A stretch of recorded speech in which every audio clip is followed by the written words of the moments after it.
Do you know India के अंदर first time income tax कब लगा था और क्यों लगा था?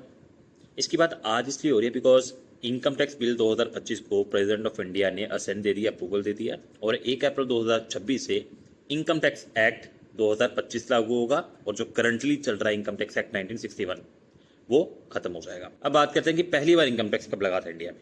सन 1860 में पहली बार इनकम टैक्स एक्ट को लाया गया था इंडिया के अंदर बिकॉज 1857 में हुई इंडिया के अंदर क्रांति, revolt against the British government और उसमें उसको काफ़ी सारा नुकसान हुआ।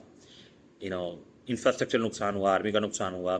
जब आर्मी लड़ती है, लड़ाई लड़ती है तो पैसा चाहिए होता है, तो इकोनॉमिकली काफ़ी नुकसान हुआ था ब्रिटिश गवर्नमेंट को। उसे रिकवर करने के लिए पहली बार इनकम टैक्स लाया गया था इंडिया के अंदर। उसके बाद टाइम टू टाइम काफ़ी सारे चेंजेस लाए गए इनकम टैक्स एक्ट के अंदर।